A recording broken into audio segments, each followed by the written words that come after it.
amongst many other things, you were on The Apprentice.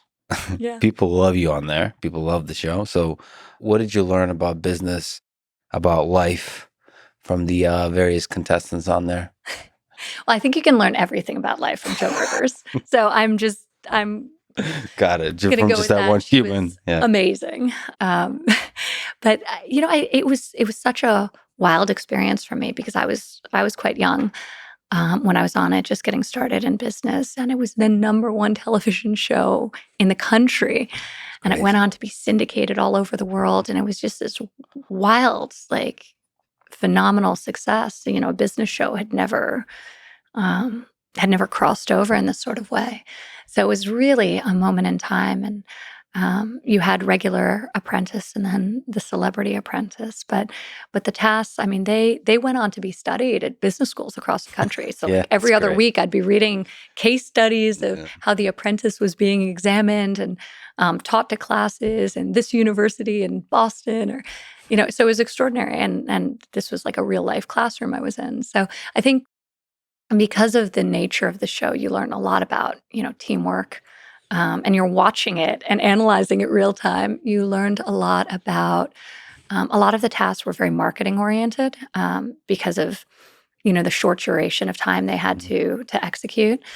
A lot of you learned a lot about time management because of that short duration. So, almost every episode would devolve into people hysterical over the fact that they had 10 minutes left Mhm. to with this Herculean lift ahead of them. So it was a fascinating experience for me. And we would be filming. I mean, we would film first thing in the morning at like 5 or 6 a.m. in Trump Tower, oftentimes, like in the lobby of Trump Tower. That's where the war rooms and boardrooms of the contestants were. Um, and then we would go up in the elevator to our office. Mhm. We would work all day, and then we'd come down and we'd evaluate the tasks. So it was this weird, like real life television Yeah. experience in the middle of our sort of on the bookends of our workday.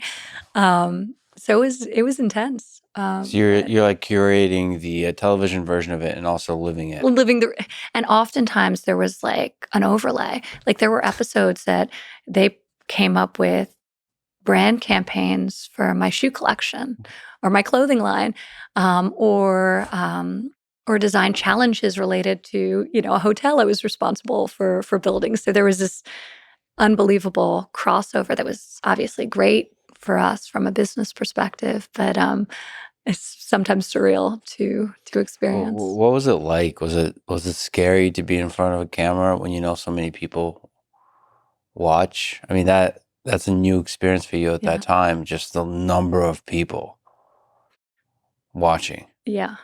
Was that weird? It was really weird. I really struggled watching myself on the episodes. Like I still to this day like television as a medium. Like the fact that we're taping this, Yeah. I'm more self-conscious than if we weren't. I Yeah. just it's Hey, I have to watch myself as after we record this, before I publish it, I have to listen to my stupid self-talk. So, and so you're saying it doesn't get better? it doesn't get better. I hear myself. I'm like, does my voice really sound like that? Yeah. Yeah. Why do I do this thing or that Yeah. thing? And I find it. Some people are super at ease, and who knows? Maybe they're not either.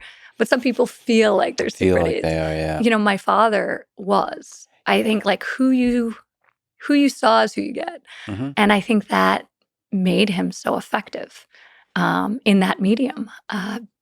Because he was just himself and he was totally unself-conscious. I was not. Hmm. I was totally self-conscious. So it was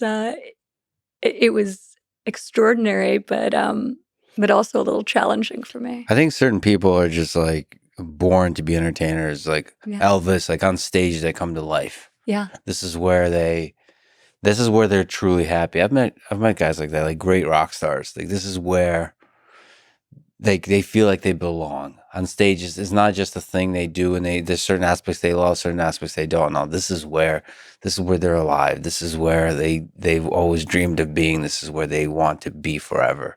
Michael Jackson was like Michael that. Jackson. I saw pictures of you hanging out with Michael Jackson. That was cool. He came once to a performance. I wanted to be, one moment in time, I wanted to be a professional ballerina. Okay. Yes. Yes. And I was, working really hard. I was going to the School of American Ballet. I was dancing at the Lincoln Center in the Nutcracker. I was super serious, 9, 10-year-old. And my parents came to a Christmas performance of the Nutcracker, and my father brought Michael Jackson with him. And everyone was so excited that all the dancers, they wore one glove. But I remember he was so shy. He was so quiet. When you'd see him like in smaller group settings, and then you'd watch him walk onto stage, and it was like a completely different person. Like the vitality that came into him, and you say that's like someone who was born to do what he did. And I think there are a lot of performers like that.